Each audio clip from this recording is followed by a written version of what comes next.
Hello, everyone. I will copy the same manner. I think it's also better for the slides. You see them better when the light is off.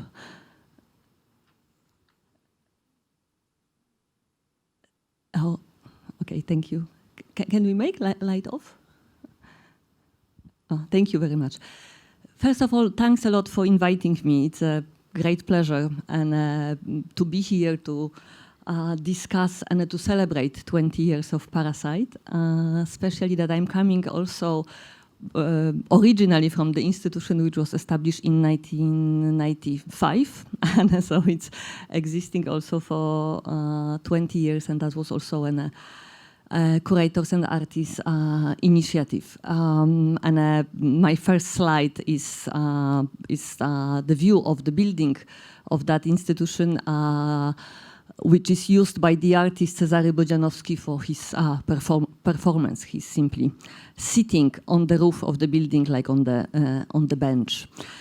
And I'm starting in purpose with this a bit romantic image of 2006, because I think that this invitation for me is a great occasion to revisit 2000 from the very specific perspective. Living and working mostly in Poland, we are obviously now having a very urgent issue, political issue. The whole development, the whole fantasy, what is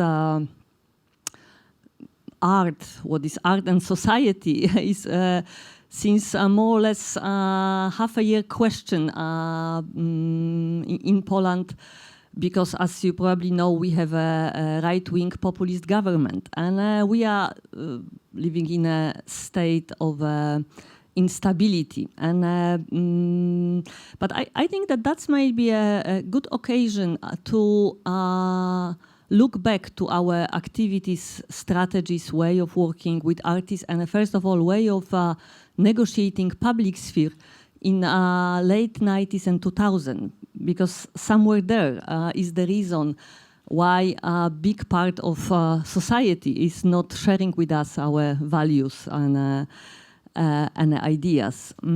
So I wanted to start with this story of a small non-governmental institution, which for me is much more 2000 than any biennials. In Warsaw, we never experienced one.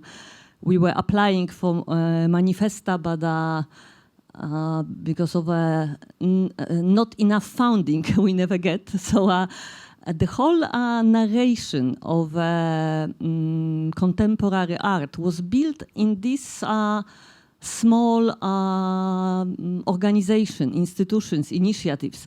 Vauxhall Gallery Foundation was one of them, and because it's my own experience, I will use these examples, but there were many of them in many countries, and we were working in a sort of a network, trying to define.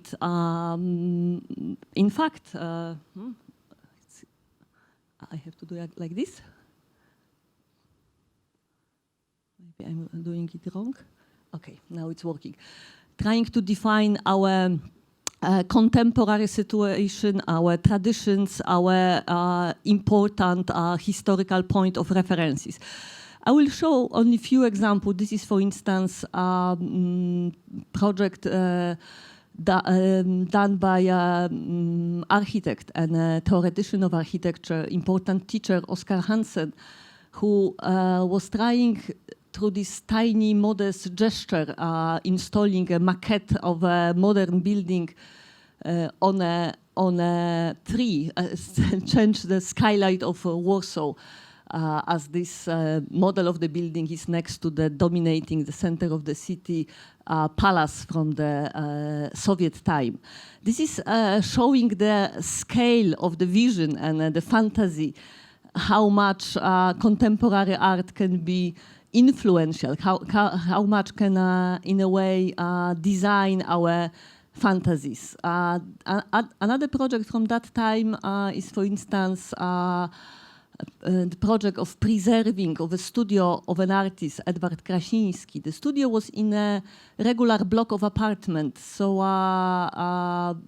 the project was to build a pavilion, which you can see on the top of the building, to have a sort of a vitrine to preserve what was left after artist's death and was creating sort of an environment. This project was also sort of a museological experiment. Krasiński's art was mostly ephemeral, and this studio was not, in fact, preserved to keep his work in a museum sense. They were rather preserved to let them vanish, to let them disappear, to let them in this ephemeral way go away. So the studio will disappear at the certain point. And then another this sort of project done in the frame of the foundation is a quite well-known project by Yael Bartanahe, a video which was dedicated to, this time, a political fantasy about the Jewish people coming back to Poland and living there, like they settled down in Palestine in the 40s as a way to cure both Polish trauma and Israeli trauma. This film later developed into the trilogy, which was shown in Polish Pavilion in Venice Biennial. Showing these few projects, my point would be that the small organization, the non-governmental, like almost parasite institutions, mostly founded through international grants, they created the whole new narration in contemporary art. And when I'm looking back, I think that this whole sphere was negotiated in two small circles. Two small group of people was negotiating something which became a dominant narration in contemporary art, at least in Poland. So that's what I found looking back at that time as a point which can be rediscussed when we want to reflect our situation today. The same would be with the way how we negotiated history, our tradition. I'm also showing one of the many examples, the exhibitions, which was quite many of them, done mostly in a big, mostly global museum, where we created the notion of Eastern European art, something which never existed. And in this show, I was trying at least to point that a lot of important historical figures from the 60s, from the late 50s, 60s, 70s, which become shown as one group, they never met, they would never collaborated, they vaguely knew each other. And the way how they become present in their own context, they were mostly work of or work or initiative or enthusiasm of a young generation artists, like Roman Ondak, Mircea Cantor, and many others in a whole Eastern European context. So in this show, at least I was mixing together with my colleague, co-curator Christine Marcel, chronology, showing rather personal relations and personal links than a fake chronology. And for that, we use also the architecture of the show to create a labyrinthic structure from one hand, but from other hand, something which you could read rather as a book, as an essay. So this architecture was created by the artist, by Monika Sosnowska. And of course, there were beautiful moments when artists who never met in their real lifetime, their real career, never share never discuss, like Krasiński and Mangelos, for instance, they could meet. But nevertheless, we were creating a sort of a fictive tradition, which, as we can see now, was not well granted. And what we were, in the same time, in late 90s and early 2000, what we were, in fact, what we could experience mostly in a public sphere, in a public life, was something what an artist, important figure in Poland, Zbigniew Libera, called a Cold War between artists and society. Artists were trying, through the different means, touch different social taboo. And from the other hand, large part of public opinion was trying to defend, to criminalize some of the artistic acts. I will only show the most famous of a scandal of that time. Some of them caused those controversy because of their form, like in this case, the brutality. Some obviously were unacceptable for other reasons. Some caused only media scandals. Some, like this one, shown in a tiny little gallery in a relatively small town.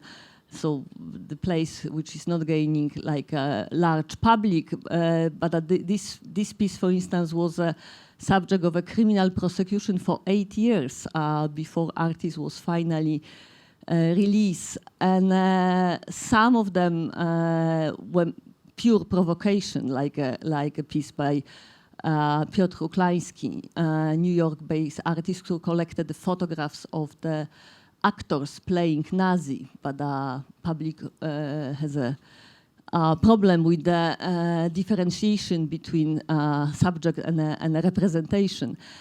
So, but the most important point is that in that time we were much more focused on our work on artist, tradition, narrations. We highly underestimate this controversy, those fight, those very brutal sometimes acts against art of work. And we were also not protecting them in a right way. We were protecting autonomy of work of art or freedom of artists. We were not involved enough into the discussion how to rather create the system where a system of values where different point of views or different attitude can cooperate. And now I guess we are paying a price of that underestimation of protest against certain artistic act. And finally, I think that the best tool for that discussion is obviously public access to the larger public, so public institution, or discussing those issues in a public sphere. And since 2006, I have still occasion to create together with my colleagues a museum of modern art in Warsaw. I always have to explain in the beginning that the name was invented by the government, but somehow it seems to be proper, taking under consideration that we are constantly fighting with the notion of modernization in our society. So I was also trying to revisit our strategy in the frame of that institution, how we were trying to design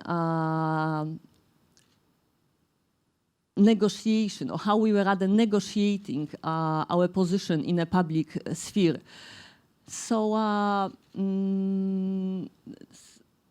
this museum, just a very few information of the general context, was decided to be built in a very center of Warsaw, next to the Palace of Culture, which I was mentioning in one of the first images. So the building which shadowing the whole city. This is this communist history of Warsaw. So the government wanted to build something which will be a counterposition to that building, to that history, to that identity. And it happens that from very beginning, this building was in the center of a very sometimes dramatic conflicts and discussion.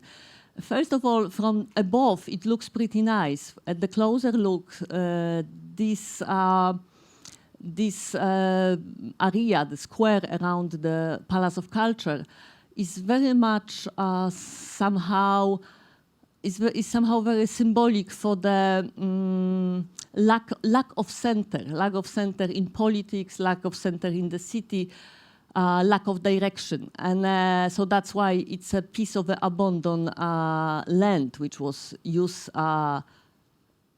differently by mostly, that was always in a spontaneous way organized by the people. And mostly as a parking lot or the place which was organized such as a provisionary station for the buses for the smaller town in Poland.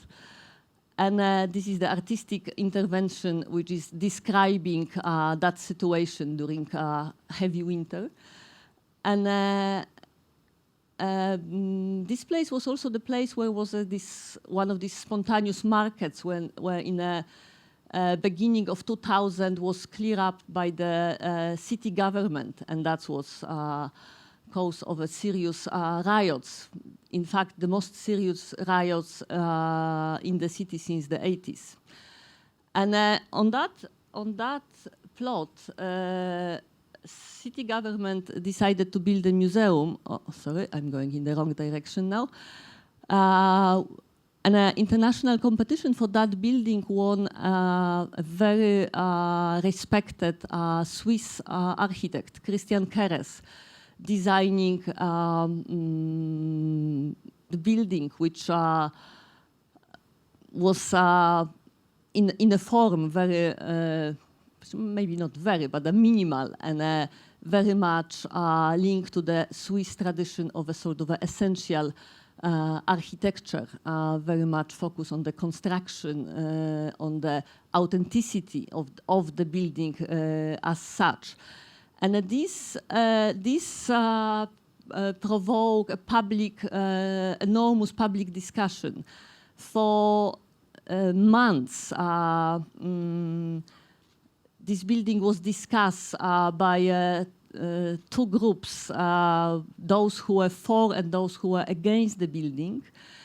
And the main conclusion from that discussion was that we don't have a language, we don't have a form for the public debate. We don't know what the public building can be for, what forms are appropriate. That was no language to communicate. And Christian Keres described this story in the book, which has a great title, because more or less is describing extreme borders of that discussion. I'm telling this story because this experience, oh sorry, I'm a bit too fast. This experience led us to formulate sort of a methodology for our upcoming very young museum. We decided, or we were somehow forced by this experience to build our program on debates, in a sense, on release conflicts, to not avoid conflicts, but in a contrary, to be in the middle of the situation which are creating conflicts. In that way, engage public and build also our own legacy. And that's why we were very often debating, but also very often, and plus we didn't have a space, only small temporary space, so that was also the way to create public around us without classical exhibition. But I also formulate few of our key program. And for instance, one of the program which we introduced was called Warsaw Under Construction, and that was the program dedicated to enormous conflicts in Warsaw, the city which started rebuild itself after long time of communist power and facing enormous problem with the all kind of issue from gentrification, but mostly issue of definition of the public sphere through the problem with privatization, claims on land, and so on and so on. And through that project, we introduce ourselves to non-art public. In this couple of years, we touch probably each of the important issue, from architecture, urbanism, to city politics, engaging politicians, activists, and ourselves into mostly hopeless, but solving some issues. But that's create an alternative public, and that gave us credibility. And sometimes it was obviously impossible when people thought that the museum is to, for instance, help to build bike roads or shout on a mayor of the city or stuff like this. But from other hand, that help us to go outside of the art world. And in a city which is filled of such a brutal conflicts, we thought that this is a very important activity. And so revisiting 2000, this I think is something which can stay, and that can also help us to survive because of a structure which were created around these discussions and this project, because of emotions and relations which are usually stronger than governments. So that's to show you the atmosphere of that project. And I was showing Warsaw Under Construction as a first, because our experience of conflict was initiated around the conflict with the building, with the discussion about architecture, about the public institution and the public space. But then we continue on other sphere of activity of the museum, like, for instance, discussing our tradition and our legacy in important turning dates like 68 and 89, so the date when a transformation in Poland started, for instance. We were also trying to extend our debate into phenomena which are not normally under the supervision of the museum. So what we have now in Poland, so populist government, that was obviously the sort of a movement which was always under the skin And at a certain point, we decided to research that movement, and we did a show called New National Art, where we were collecting artifacts, which you can name like this. So what you see on the first plan is, for instance, the palms of the gigantic statue of Jesus Christ, which was erected in one of the small towns and what became a very popular activity in Poland, mostly without a proper supervision or building permissions. So people were spending a lot of energy, time and money to build those figures. We have a very small space, so we could only expose palms of hands of the Jesus Christ, but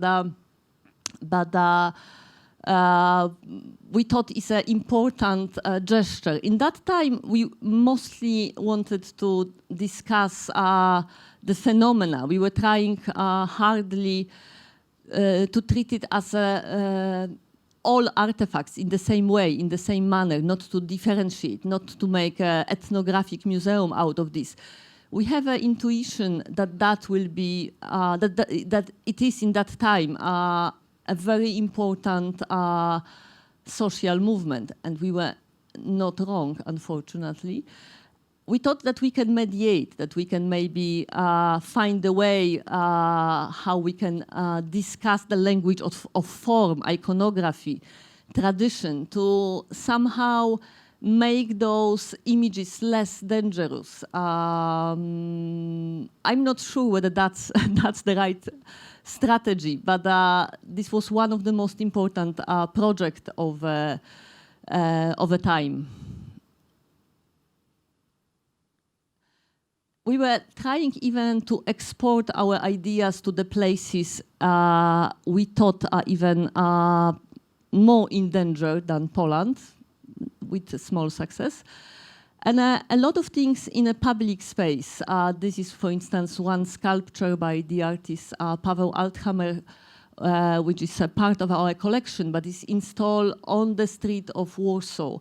And this piece was also part of the discussion what monuments are for. And this sculpture is a portrait of a local hooligan, a guy who was standing always on the street, and then he died. And the artist was invited for the workshop in that area, and that was the wish of the participant, teenager, to make a portrait of that person.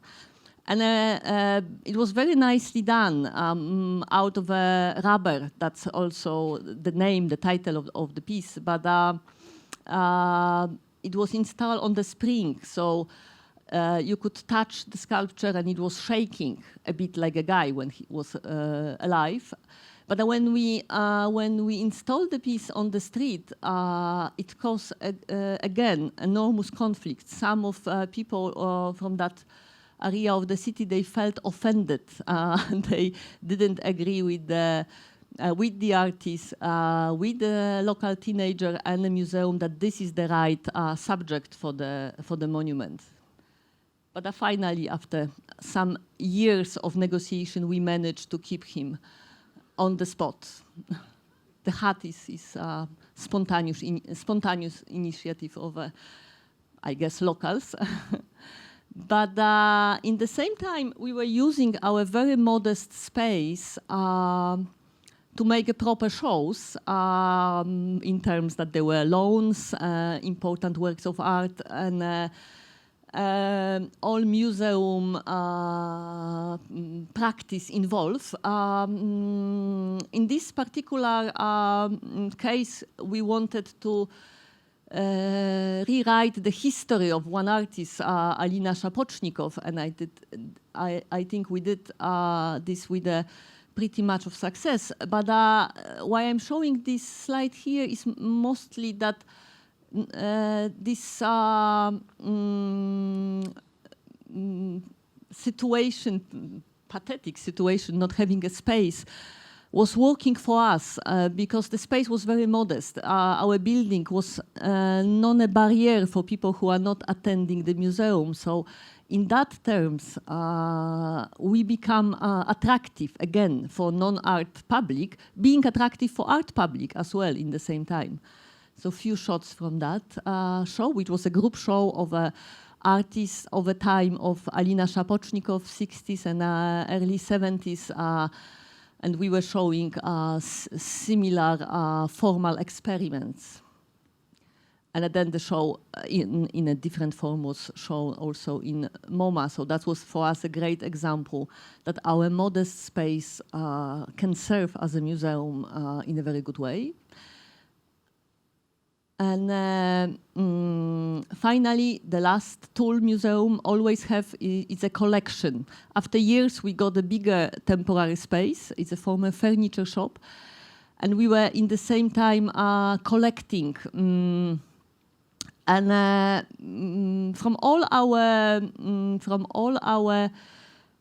methodology or our strategy of acting as a museum, collection is something which probably should be mostly elaborated. But we managed to create a group of works which were linked to the local fantasies and the local traumas. For instance, the piece by Gorzka Matsuga, this letter, which is a reenactment of the old piece by Tadeusz Kantor, a key artist in Polish art history, is referring to the anti-Semitic acts which were present in the 90s, mostly against a director and a team of a National Gallery in Warsaw, when people were sending to her nasty letters. And when the artist had an individual show in Zachęta, in the National Gallery in Warsaw, Zachęta, she dedicated the whole exhibition to that event, to that anti-Semitic acts. So we bought, for instance, this piece to the collection. Sorry, I cannot see. I will maybe go quickly because we have no time to analyze all works from the collection. This is a piece by Joanna Friedman.